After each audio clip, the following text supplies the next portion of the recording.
Okay, so here is the video notes for environmental chemistry outcome number 2. So this is dealing mostly with acids and bases, and the reason why we're dealing with it is because we actually have some problems that we have to work with acid precipitation. But let's go ahead and look at some of our information about acids and bases to start with. So this chart really important. Sometimes there's 2 or 3 questions on your PAT based on just this chart. So acids and bases are we can describe them as being opposites. You know some acids like lemons, they taste sour. Bases taste bitter like horseradish. So that's one way to tell them apart. Acids don't really have any special feel, but bases feel like slippery like soap, and that's because when bases react with any sort of oil, it actually literally makes soap, and that's where the slippery feeling comes from. You've done some experiments where you have put acid on litmus, and acid turns litmus red, bases turn litmus blue. If you're looking at the formulas, you can see what all the acids have in common is they all start with a hydrogen at the front of their formula. So this is hydrogen chloride and hydrogen sulfate and hydrogen nitrate, just from the chemistry unit. And you'll notice the back end of these are complexes, just reminding you what you already know. The bases, you'll notice, all finish not just in H, but they all finish in OH, hydroxides. Okay, and that's what gives them their property. And so this was sodium hydroxide, calcium hydroxide, potassium hydroxide, and you know how to figure out formulas for these from when we did this in the chemistry unit a while back. Acid pH is between 0 and 6.99, basically anything lower than 7. Bases 7.01 to 14.0, anything above 7. And we know between acids and bases is neutral. What are acids used for? All kinds of things. They're used in fertilizers, detergents, pharmaceuticals. You know, your pop at lunch is carbonated with acid. Car batteries have acid in it. Some paints do as well, and dyes. It's used in the refining of oil and gas. Lots and lots of uses for acids. Bases used mostly in cleaners. Okay, so it's used in general cleaners, bleaching, the stuff that you use to clean your oven. Easy Off is all base. It's also solvents in making electronic circuit boards. It was used in film processing, kind of a lost art nowadays. Tums and Alka-Seltzer, those antacid tablets, those are actually bases that you take if you have too much acid in your stomach to neutralize it. We also know about indicators. We've used some just last week where we used indicators to tell if it was carbohydrate, proteins, lipids, or starches. In this case, an indicator is something that will change color to indicate something. And specifically in this topic, it's a substance that changes color in the presence of an acid or a base. Now, there's liquid indicators, and there is also the strips as indicators as well. I don't know if you remember, we did what's in the bag, where the bag, we added a chemical to it and it started to bubble and fizz, and we had endothermic and exothermic reactions, and the color change was actually caused by an indicator. Okay, and the most common one is litmus. Turns red in an acid, turns blue in a base, but if red stays red and blue stays blue, that means it's neutral. Remember, there's 2 kinds of litmus. There's red and blue, and so here's a picture of them. There's the red litmus and there's the blue litmus, and of course you put a drop on each of these, as we will do in the lab, and if they both turn red, it's an acid. If they both turn blue, it's a base. But if red doesn't change and blue doesn't change, it's not an acid or base, it's simply neutral, and we will do that experiment in class. And then to tell how strong an acid or a base is, we have something called the pH scale. Okay, and so the pH will tell you its strength. pH was invented by Soren Sorensen and stands for power of hydrogen. It's used to measure the degree of acidity or degree of alkalinity of a substance. So something that's neutral is pH 7. Something that's a base, once again, the pH number is bigger than 7. And an acid, the pH number is lower than 7. So here is your chart. Goes from 0, strong acid, to 7, which is neutral, all the way over to 14, which is a strong base. SB is strong base, SA is strong acid. So that means battery acid is a stronger acid than vinegar. Vinegar is a stronger acid than apple. And then this way, as you get closer to this side, drain cleaner is a stronger acid than ammonia, and ammonia is a stronger, drain cleaner is a stronger base than ammonia, and ammonia is a stronger base than baking soda. And look at that, blood is in there. Blood is a very weak base. And milk is a very weak acid. People tend to think it's something else, but it is an actual acid. And we go this way, the acid becomes stronger. We go this way, the base becomes stronger. Acids, as the pH gets close to the zero end, the strength increases. So apples are more acidic than tomatoes. A change in pH of 1 means a change in concentration of 10 multiplied. So pH and concentration are related, but they're not the same. So if the pH goes from pH 2 to pH 5, right, it's becoming less concentrated as an acid, right? It's because they're going to 2 to 5.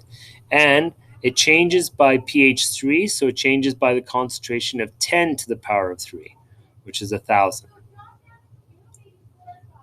If it goes from pH 6 to pH 1, so like to go 2 to 5, you just have to add water and it'll get weaker. If you're going from pH 6 to pH 1, you probably have to evaporate water to make it more concentrated. So pH changes by 5, so the concentration changes by 10 to the power of 5. I'm not going to talk to you about how to go from that. It's a logarithmic function. You'll learn about that when you get to grade 11 chemistry. Bases, as the pH gets closer to the 14 end, the strength increases. So ammonia is more basic than milk of magnesia, and of course, drain cleaner is more basic than all those.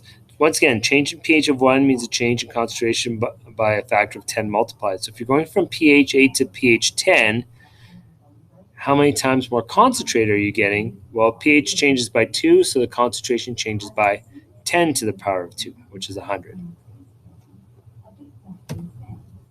Now, how do you measure these pH numbers? You can use universal indicator that has several indicators painted on it, and then what you do is you dip it in, and it has specific colors for each pH. And doing this, you'll get a pH to the nearest whole number. We'll do this in the lab as well. Okay. If you want it to be more accurate, right, this only gives you to your nearest whole number. You can go to the nearest hundredth by using a pH meter. So here's a pH meter. They have it in here. You can see it's reading 1.72. So we know it's an acid, and it's a fairly strong acid. So it doesn't just give us an approximate number. You can get an exact number. We don't really carry pH meters at the junior high because they're finicky. They have to be calibrated, and they're expensive as well. It would probably cost $1,000 for a class set, and right now we have other things we would prefer to spend the money on as opposed to materials for just one lab. Now, why is all this acidity a concern? Because we are looking at acid precipitation. That is a problem worldwide. The oxides from the combustion of organic material, basically fossil fuel burning, reacts with moisture to form acids. Okay, and so we end up with these possibilities. So the sulfur oxides mixes with water, forms sulfuric acid. This sulfur trioxide mixes with water and forms sulfuric acid. Nitrogen dioxide reacts with water and forms nitrous and nitric acid. And then finally, carbon dioxide reacts with water and forms carbonic acid. Okay, and so the carbonic acid is the kind of stuff you have in pop. This one's not the big concern. These ones, the sulfur and nitrogen oxides, because these make really strong acids, which brings us down to like normal range is pH 5.6, has been all the time, but these ones will bring the pH down to as low as like 1. It has rained or snowed pH 1, so that's like getting to be close to battery acid strength. This is what universal indicator looks like, and there's a vial. You put 1 drop on it, and you see the color, and then you match it up to the color wheel that's on there. We'll do that in the lab.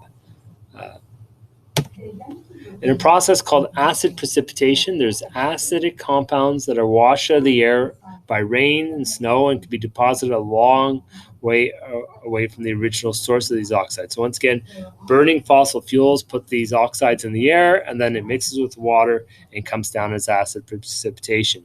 Causes about $1 billion of damage per year. It damages and destroys aquatic ecosystems of lakes and streams. It reduces the productivity of crops and harms other vegetation as well. It accelerates the decay, corrosion, and erosion of buildings, structures, and monuments. I showed you a picture of my car, which grew up in Quebec. My car had holes in the trunk, holes in the door, had rust everywhere. Eventually, the engine didn't fail, but the entire frame became so corroded that it wasn't safe to drive anymore, and it had to be taken to be recycled. Buildings as well. If you go downtown Calgary, they're building made of sandstone. So you can actually see how the building has become smooth from the acid precipitation on it. And of course, any sort of metal bridges in that, especially like Ontario and Quebec, where they do have a huge acid precipitation problem, they have to be really careful of those because they are corroding way faster than they would here in Alberta. In Alberta, we don't have an acid precipitation problem. Not a lot of cars, not a lot of factories compared to the other places. In Canada, loss of productivity in agriculture, forestry, and fishery means less jobs and less profits. Oh, don't get me wrong. We still have to worry about acid precipitation because the clouds can move from one place to another and carry the acid precipitation in. By the way, United States, all along the Great Lakes, they have lots of factories and high population density. All of their oxides flow north, and so their oxides from burning fossil fuel become part of Canada's oxides in the sky. Normal rain has a pH of 5.6. Acid precipitation, by definition, is anything lower than 5.6. So Central Europe, Japan, Eastern North America have had rain pH approaching pH 3.0. So that's close to vinegar strength. That's 1,000 times more acidic than normal. In 1974, rain pH 2.4 over Scotland. In LA, Los Angeles, the fog has been measured at pH 1.4. That's 10,000 times more acidic than what the air pH should be. And of course, I told the story in class of where I went to LA and my skin actually turned red after getting out at the airport because there was acid fog that morning. And of course, here is the map from the Earth showing you that acid precipitation is not a local problem. It is a problem that the whole world has to worry about because the clouds can move around. Well, what to do? We have some international agreements. In 1996, Canada and the United States agreed to reduce their industrial emissions by 10% by the year 2000. We failed, but we did succeed in reducing our emissions. Okay, they are talking about going zero emissions in the next, 20, 30 years. So there are also companies now that are stopping to make fossil fuel burning cars and trucks and starting to make electric ones. So it's a step in the right direction. They're working on building up our electric grid so we could actually handle it. And right now, we would not be able to go to the whole world electric cars because our power grids would not be able to handle it. But they're working on improving that. There's also some companies working on cleaning up the oxides from burning fossil fuels. So if you can make less carbon dioxide is the big one that they're worried about. If you can trap that carbon dioxide, there's a company that's figured out a way to trap them into pellets and then take those pellets and put them in a landfill. You could actually still burn some fossil fuel and clean it up afterwards.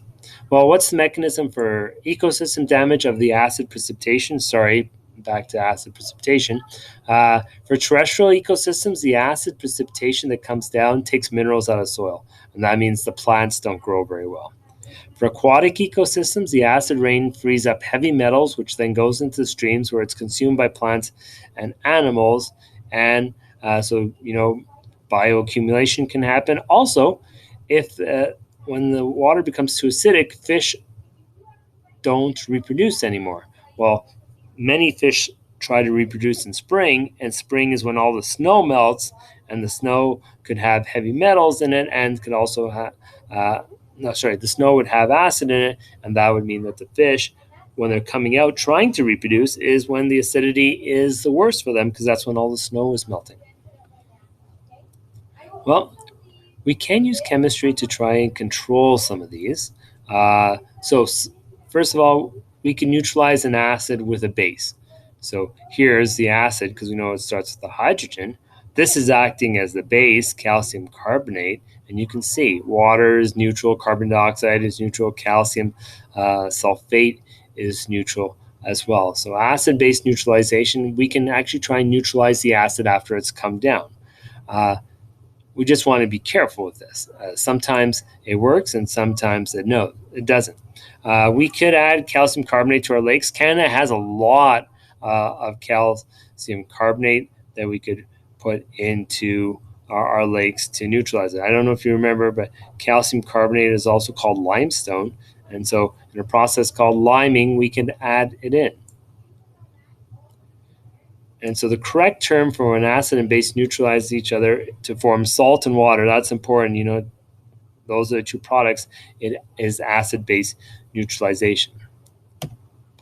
So I'm going to just show you one of these. So here's the acid, there's a base. When they react, here's what's happening.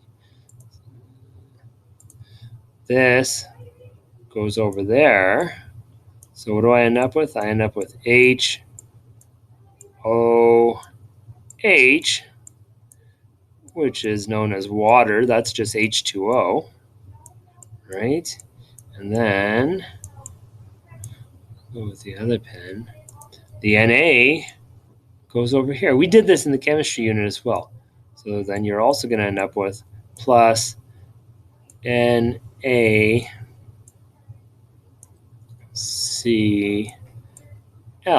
otherwise known as sodium chloride. That's salt.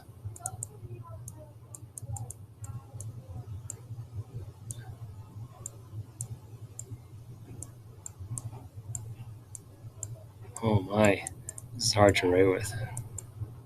Okay, that's otherwise known as salt. Okay, so products are always salt and water. Same thing that's going to happen here. The K is going to go there. We'll end up with KF, and the H will go up there. We'll end up with HOH, is otherwise known as water. Here, the H goes with the OH. That forms H2O. That's water. The Li goes there, forms lithium bromide, which is a different kind of salt. So we can use chemistry to control harmful emissions. You have to be careful. There's 150,000 lakes that we have to fix in the world. So it's impractical to run around dropping limestone in all of them. On top of that, if you drop limestone in all of them, if the pH changes very fast, that itself could kill the aquatic organisms. On vehicles, we have sulfur oxides and nitrogen oxides and carbon dioxide coming off of them. We need to reduce or eliminate the oxides from vehicles. We use these things called catalytic converters. They're in your exhaust system between your engine and the muffler at the back of your vehicle. And what that does is it speeds up the reaction and reduces nitrogen oxides and carbon oxides and forms more carbon dioxide. And remember, nitrogen oxides is the one that causes acid precipitation. So this catalytic converter encourages complete oxidation. Kind of interesting thing about it, right? As it runs, your car produces most nitrogen oxide when you first start it while it's warming up. And so this only starts to work after about a couple minutes of your vehicle running. One day, if we become super serious, we'd wrap this in a blanket, we'd push a button, and we use electricity to warm it up, and then you would start your car. I don't know if they'll actually get to that, because it looks like they are focusing more on switching to electric vehicles. Okay. By the way, the metals inside here are very, very expensive. So right now there are people who are not stealing cars, but are using like hacksaws to cut these out of people's car exhaust, and they're taking them. There's ads all over the place for companies that recycle these, and so they buy these back from the people who steal them, and they pay them some money, and then they, of course, make more money off of the valuable metals inside of there. That's why new cars, when they're on dealer lots, will usually be just sitting there with the catalytic converters removed, and then when they're processing your car for a week, they're adding all those things back onto it, because otherwise, if they're just sitting in car lots, new car lots, thieves are just going and stealing all the catalytic converters. In a factory, you can't do this. In a factory, a catalytic converter will get clogged. Plus, the main chemical that you're dealing with when you're burning coal, which is what most factories burn, is the sulfur oxides. Whereas cars, it's mostly nitrogen oxides. But the sulfur dioxide, which would cause sulfuric acid and sulfurous acid, can mix with calcium carbonate and form this calcium sulfite down here, slurry. It's a process called scrubbing.